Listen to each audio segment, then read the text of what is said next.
Hey solos, so you want to go to Disney all by yourself this fall. What are things that you should look for or eat or do, etc., etc.? Solo spoiler. There's a lot of really awesome things that you can eat at Disney World during the Halloween time. And of course there's Mickey's Not So Scary Halloween Party. But in this episode, I'm going to kind of give you an overview of what to expect at Disney this fall with a focus on Halloween, so that if you are thinking of going in the next couple months, you know what to expect. Hi everyone, it's Samantha. Olaf may not know who Samantha is, but now you do, and welcome to Disney Solo Magic, the #1 podcast for solo travel to Disney World, now in its second year. So this is kind of like the introduction to fall episode, and I know some of you have been dealing with fall already for a whole month? Number one, that is wrong. Number two, so I'm sorry if this is really late, but I have done some other episodes over the previous years previous year related to the Halloween party and things like that. So I've been trying to figure out a way to not replicate that information. The link to that episode is below, but also, of course, I wanted to finish the deluxe summer series that I was able to conclude last week with the focus on Animal Kingdom Lodge. So this is going to be a little bit of a hodgepodge of an episode, I think, because I'm going to talk about D23, some different closures that are happening, and then Halloween. And again, the links to the previous episodes that I've done on Mickey's Not So Scary Halloween Party, etc., are down below, so that you can really get a full scope of information related to the Halloween party. Also, coming up this week, there's going to be a bonus episode that will be here on the regular feed regarding Halloween Horror Nights. If you are interested in that, I am very much not. And I kept telling Mike, Uncle Mike B is the person I've interviewed for that. I kept telling him that. He's like, we should go. And I was like, definitely not. But if you're interested, then you can look forward to that episode later this week as well. Ooh, and also I have another interview next week that you're going to be really excited about.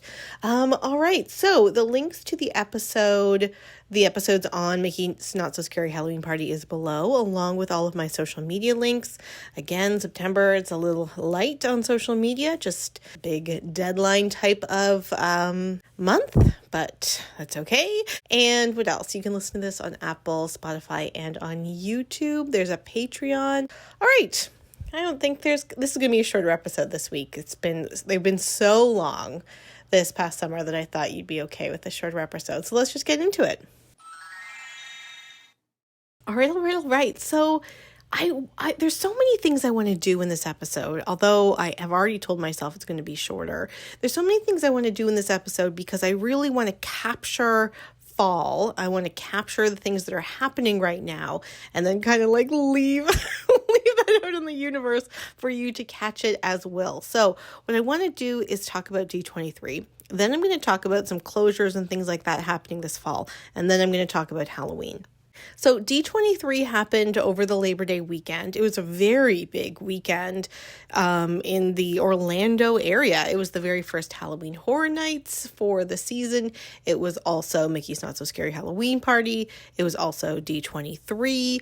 It was also the opening of Beak Barrel. So a lot was happening. And I did have plans to be there for that weekend. It was my birthday weekend. And I kind of am glad I wasn't. I mean, of course, it's always going to be super hot, but there was just so many things going on that I think it would have felt a little frantic. Although I did miss many of you, so that was sad. But I wanted to touch upon 3 different things that they announced at D23. One of the first things they announced was that there was going to be a new movie coming out called Hexed, about a boy and his mother.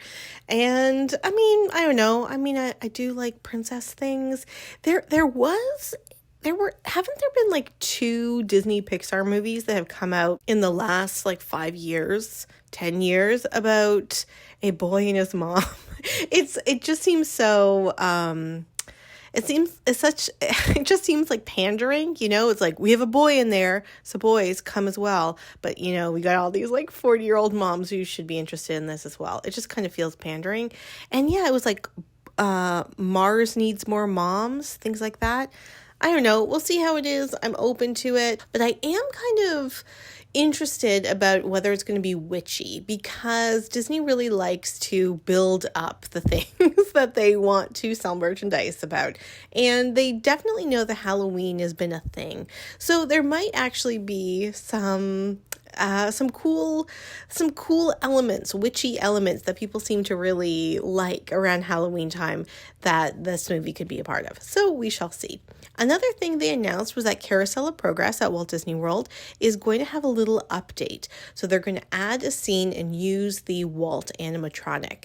Now, if you have been a long-time listener, you might know that Carousel of Progress is problematic. It's problematic in a lot of different ways. The progress narrative that it puts forward is just, it's a one-dimensional narrative. We don't need to get into it. I'm happy to get into it, but that's not necessarily why you're listening to this podcast. So I actually think that the introduction of Walt in the Carousel of Progress might actually make it a little less icky, in my opinion. So right now what it's doing is presenting a historical narrative, and that historical narrative is problematic because a lot of things are cut out of it.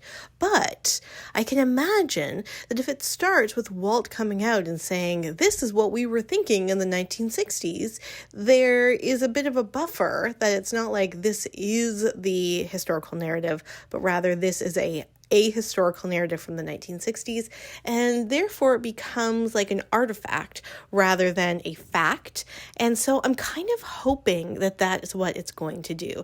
Now, again, I don't think you listen to this podcast for historical political analysis, although I am very happy to provide that for you if you are, but I do hope that it is able to be a change that's able to be open to a larger historical narrative while also having that connection to the tradition of the Carousel of Progress that was put forward in the 60s. So we shall see.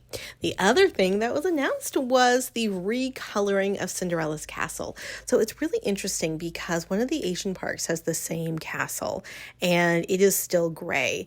And I remember somebody was posting their pictures from their trip and I had said, like, I really miss the pink. And he was like, I miss it too. So I kind of have mixed feelings about getting rid of the pink.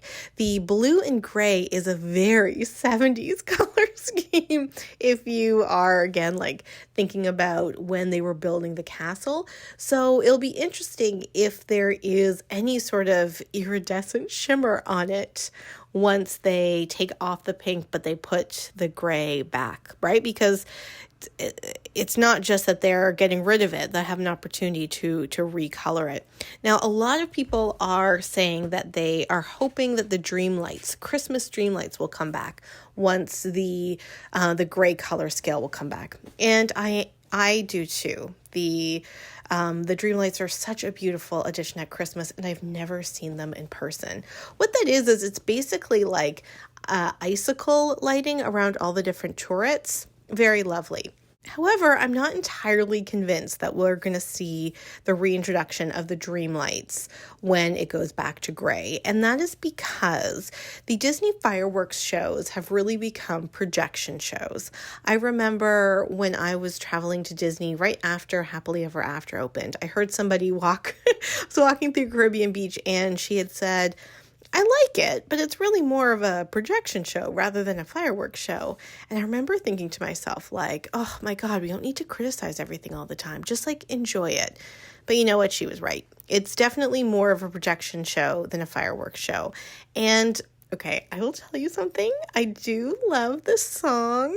I do love the music. And I do love the fireworks, but I don't love the projections. I'm trying to decide if I should go on a big rant about those projections right now, or if I should keep this a little bit more, keep this like shorter in this episode. I don't love the projections. I'll just say it like that. I'll just leave it like that. It's not like I don't like the idea of the projections, but I don't like the projections. If you want to hear more, let me know. You can comment on YouTube.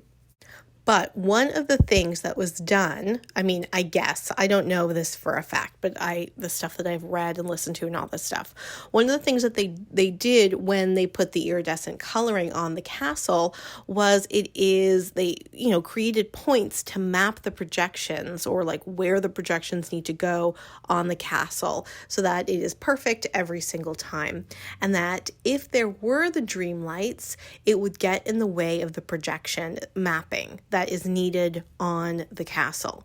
And so I'm not entirely convinced that even when it goes back to gray, we're going to get dream lights, because the problem wasn't the color. The problem is that they need the castle for the projection show, and the dream lights get in the way of the projection mapping on the castle. So I can't see us getting, look, I could be wrong. I said that they also weren't closing Muppets 3D, and I was wrong with that. But I can't see us getting the dream lights as long as we have a projection show on the castle.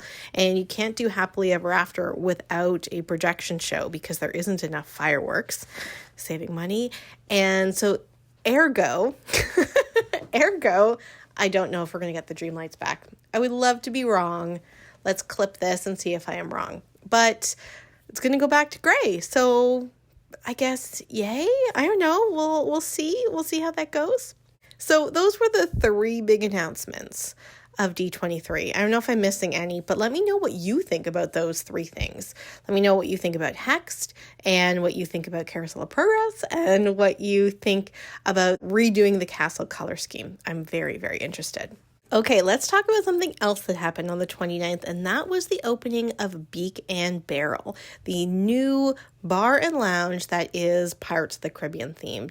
I am super excited about this. I love another immersive space. I love the fact that as a bar and a lounge, it will feel a little bit more adult. And what I also like about Beak Barrel is that I think it's going to be really good for solos.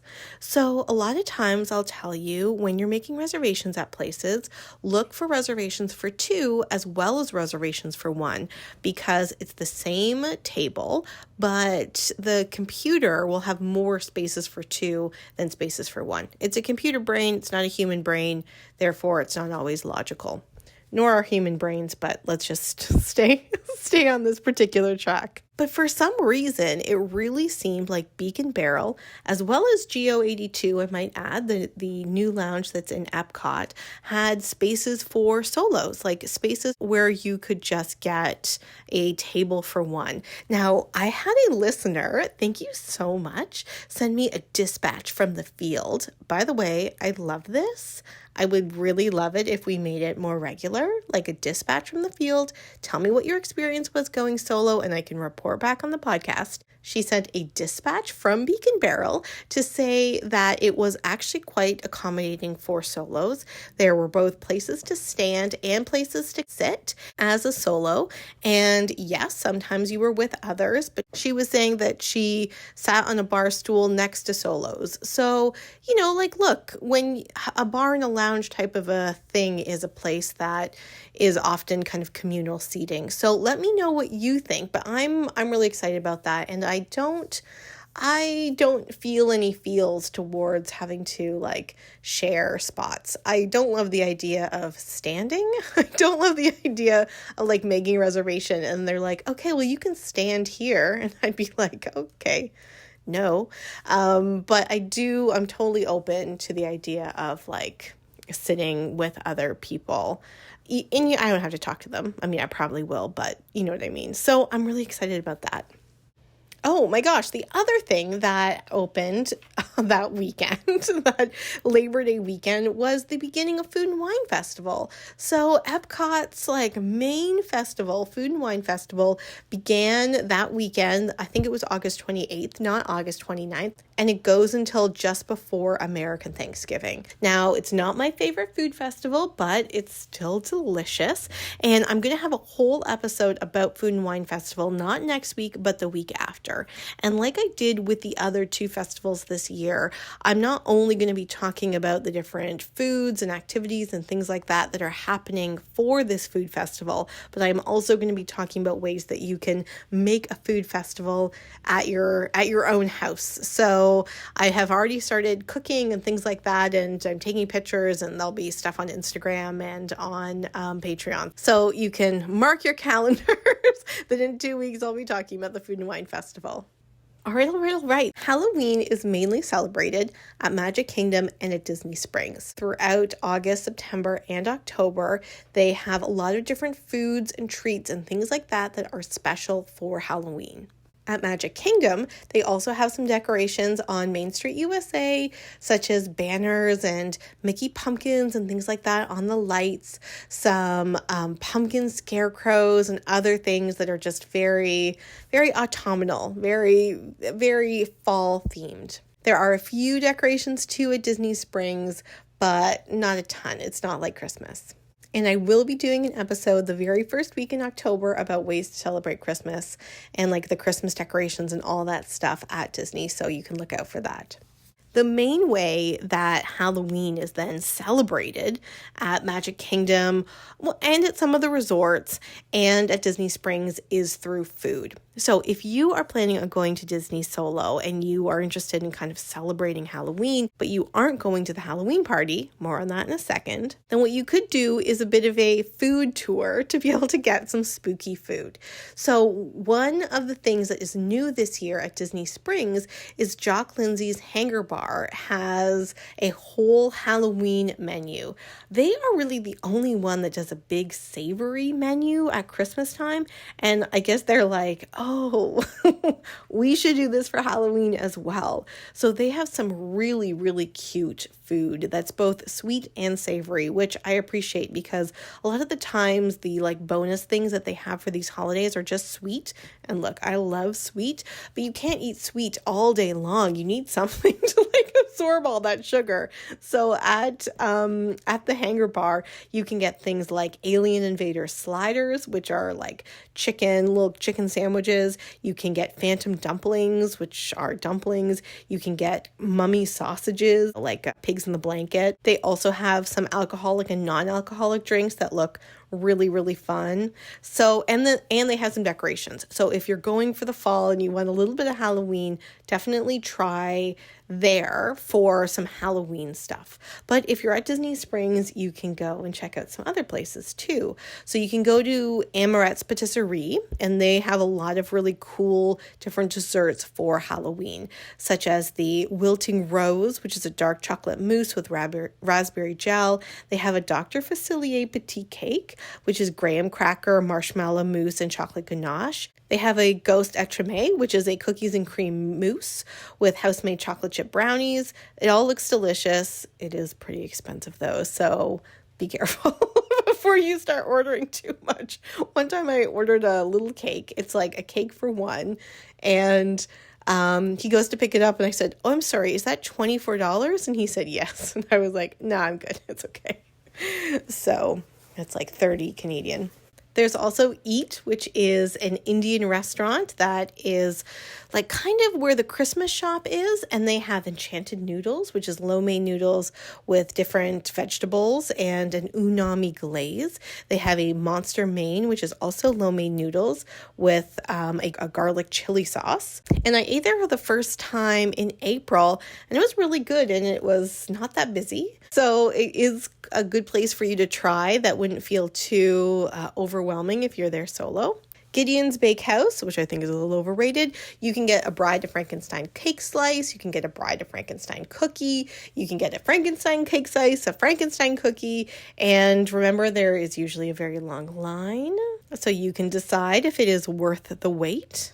Sunshine Churros has a trick-or-treat churro donut, which seems like a lot of stuff that is delicious all in one. So there you go. Swirls on the Water, which has the different Dole Whip, has a pumpkin Mickey cone, as well as a Sanderson Sisters caramel apple pie sundae, which sounds really yummy. And you can also get an apple cinnamon Blitz bite at Wetzel's Pretzels. I mean, there are a lot of other places that have like special drinks and things like that. But again, you can see that there is a real effort by a lot of these independent vendors to bring some Halloween spirit in. So that is the place to go. You can also see at various resorts that they will have kind of fall or Halloween items in their quick service. I had at the end of August, I had like an apple type of spice cake at Animal Kingdom Lodge that is listed on their website as like something for Halloween, but there was nothing Halloween about it. And the apple and the cinnamon didn't even really feel that autumnal, but you can kind of keep an eye on the different resorts just to see what they have. One of the things that you'll find at the value resorts is a whoopie pie monster, which looks really cool. And there's also a mummy, like a Mickey mummy cupcake at the Boardwalk Deli, which is a place that you can go. If you were doing a walk from Epcot to Hollywood Studios, you can pop into the Boardwalk Deli and get yourself a Halloween mummy cupcake. Now, I talked in the Polynesian episode about that they have this little place that you can get Dole Whip, and I'm like, I'm always kind of disappointed because I'm expecting big things, and it's just normal Dole Whip, which is fine if you like Dole Whip, but I have an allergy to pineapple, and I don't drink alcohol, so it's not like I can get it with a shot of rum and just like ignore the fact that my tongue is swelling. But for Halloween, they do have a special Dole Whip, which is a pumpkin soft serve with coconut, caramel, graham crackers, all that stuff, which does sound delicious and totally worth the trip. You can also get special Halloween beignets from the Scat Cat Lounge at Coeur d'Alene's French Quarter. So you can always get beignets there, but now you can get beignets that are gray with like black and purple icing. I think they taste the same. Well, there's cookies and cream powdered sugar, but you know, it's the look that you're going for.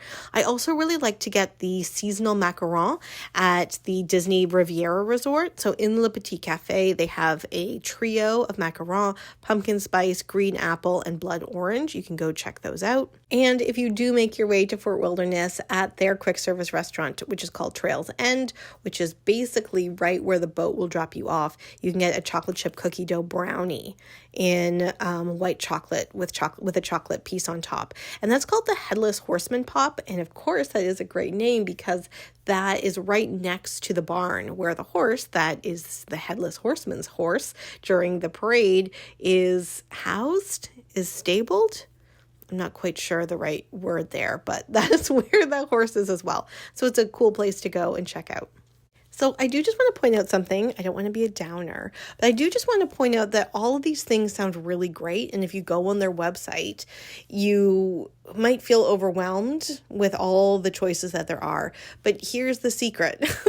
The secret is that at most of the resorts, you can find something that looks Halloween or has some cinnamon in it or has something else that's kind of Halloween-like, pumpkin, spiced, etc., etc. Although, fun fact, pumpkin spice is not actually flavored to pumpkin. It is the spice that they put into pumpkin pie. There you go. The more you know. And that's really it. So if you're like, oh my God, I'm going to make this special trip to this particular place to do this particular thing, and I'm sure it's going to feel so Halloween and blah, blah, blah, blah, blah. In my experience, that is not necessarily how it is. I will get to a place and be like, I would like your special blah, blah, blah. And they're like, yeah, it's in the cooler. And I'll go and pick it out and be like, okay, well, this feels a little anticlimactic. So I'm just giving you full warning that I really am saying this not to, I don't want to damper your enthusiasm when you're there, but I want to temper your expectations.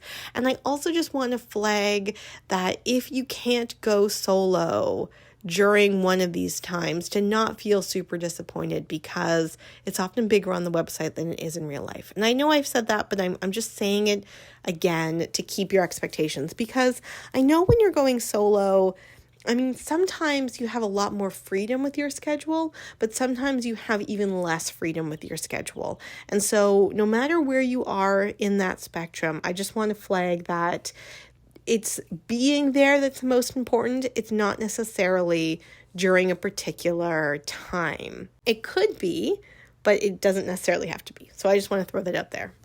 Now, the other thing that happens, though, during the Halloween time, and if you're going to go for Halloween, you have to go to Mickey's Not So Scary Halloween Party. Like, if you are going for Halloween because, like, Halloween is your thing and Disney is your thing and you have been, like, saving and dreaming and planning, then I will just say this. For Christmas, you do not need to go to the parks to get all those Christmas feels, but for Halloween, you definitely need to go to the party. And you need to go to the party because that's where all the Halloween stuff is. That's where like the majority of the Halloween stuff is. So again, there's a link below to episodes about the Mickey's Not So Scary Halloween Party. But because we're talking about food, I'm going to talk a little bit more about food here as well. So Mickey's Not So Scary Halloween Party is a specially ticketed evening event. It happens in select nights in August, September, and October, and there is a cost to going to the party. If you are buying your tickets for your trip to Disney and you want to go to the party, you can buy a ticket to the party, and even though the party doesn't start until 7 p.m., you can get into Magic Kingdom starting at 3 p.m. So at 3 p.m., you can enter the park, you can go on rides, you can do all of this stuff, and then as it gets closer to 7, you get a wristband to demonstrate that you have paid for your party ticket. In other words, you do not need to buy a ticket to Magic Kingdom and a ticket to the party on the day that the party is happening. In fact, I wouldn't recommend it because the party goes until midnight. You probably won't be able to do road drop till midnight.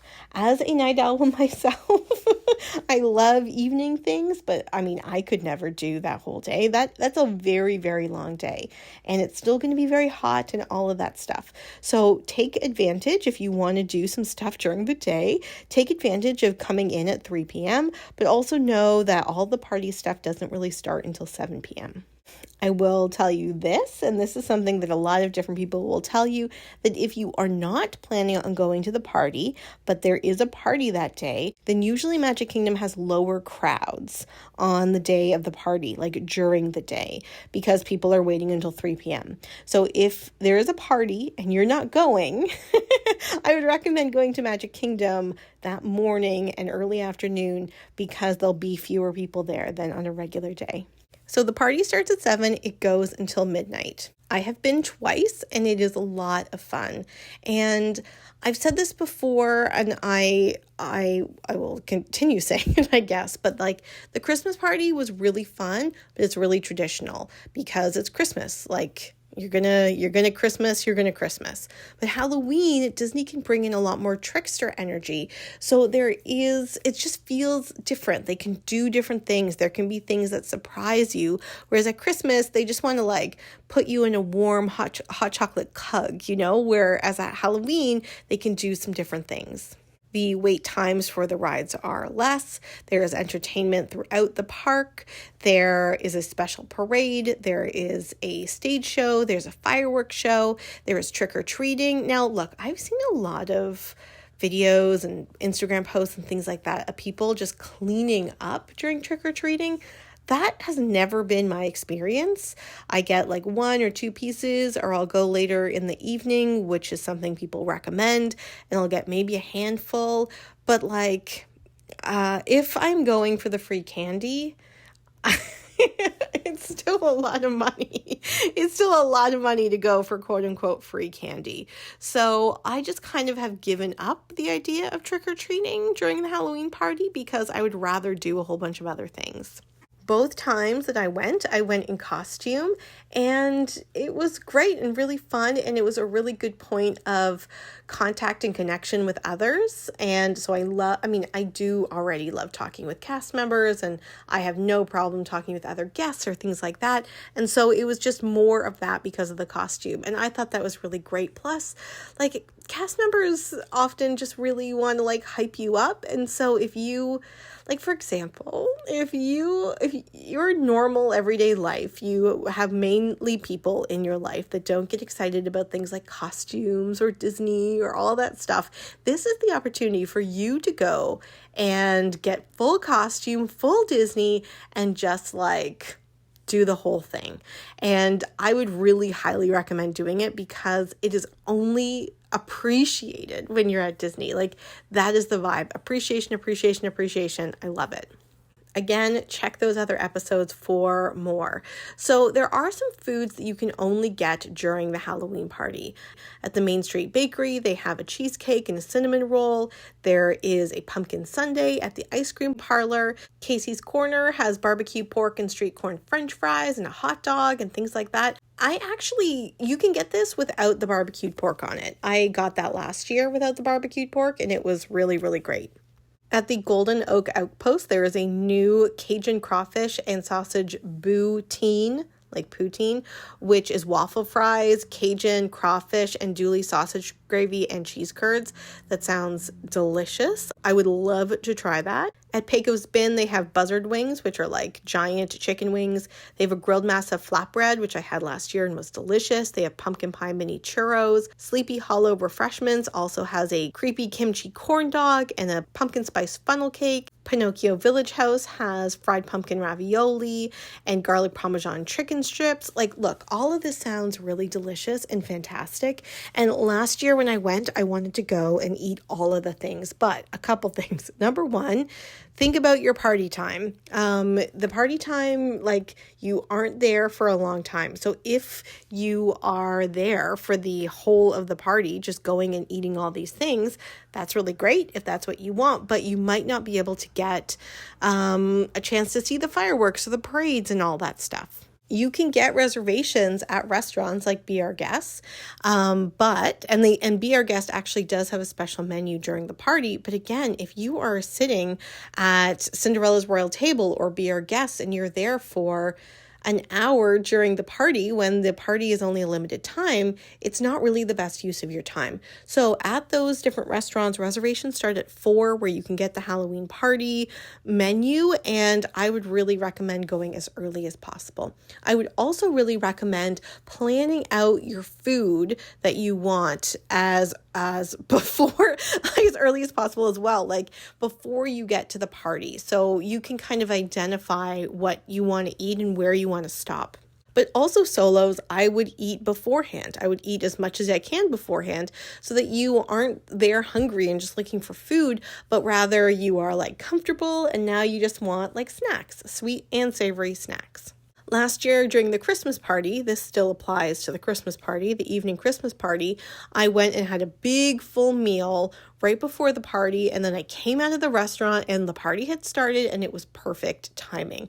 The food that I had was at the Diamond Horseshoe, which already was like Christmas type food. I would love to do that at the Halloween party, have like Halloween type food, and then come out and be there, etc., etc., but it's a little different. Plus, if you're wearing makeup, that can get in the way as well. So last year, for example, look, I don't have a lot of makeup, but I have makeup on before my face gets all sweaty. So it was hard to kind of imagine eating a full meal before the party, but I like forced myself to in order to not just be like, oh, okay, well, it's 7:00 now. I know the party just started, but I'm starving. So just kind of keep that in mind as well. Also know that not all of the restaurants at Magic Kingdom are going to, quick service restaurants or sit-down restaurants are going to be open for all of the party time. A lot of them close around 10 p.m. So on the Disney Parks blog is a whole guide to the food during the parties. Definitely go and look at that, start planning it out, and make a food plan because, again, you're going to be hungry and there's going to be a lot of stuff going on and it's going to be hot and all that stuff. And so you want to make sure that the food is complementing your wonderful solo evening at the party rather than something that you need to get. I'll just get anything at this point because you are so hungry. Waiting in line to get food was my least favorite part of the parties the last 2 years, because it really just like took me out of the party atmosphere. Not to say that the food wasn't delicious, but waiting in line to get the food really took me out of the party atmosphere. If you're going to Disney this fall, but you're not going to the parties, also look at that same blog post because it will highlight some special foods that are going to be around Magic Kingdom, even though it's not during the parties. So even though it is like Mickey's Not So Scary Halloween Party menu, there are a few things that will say, if you read the descriptions, available during regular hours and during the party. So, for example, at the Plaza restaurant, they have a whole bunch of things that are special, that are Halloween special, such as a pumpkin spice coffee barbecue pork sandwich and a skull meatloaf and a ghostly delight sundae. All of those are available during regular park hours as well as the party. So you can go and get those, even if you're not going to the party. There is a special Dole Whip for the Halloween season, which is a spicy pineapple and mango, and that is also available during regular hours. And also just keep an eye open when you are at the park in Magic Kingdom during this Halloween season, even if you're not there at the party, because some of the things that they list on the website as being party exclusives, you might actually find during regular times. That's what happened with those fries that I got from Casey's Corner. Right now it's listed as only during the party. I can't remember what it said last year, but I'm pretty sure that I got them not at the party. Yeah, because I remember eating the flatbread during the party. So just kind of keep an eye out. You'll never know what you'll find. And like I said, Cinderella's Royal Table and Be Our Guest, you are able to get reservations starting at 4 p.m. And I don't know if you need to be a paid party guest to be able to use the special Halloween menu. So that's something you could explore too. All right, so in sum, Halloween can be really fun at Disney if you're at the party. If you're not going to the party, then Halloween is really food. Food at Disney Springs, food at some other resorts, food at Magic Kingdom.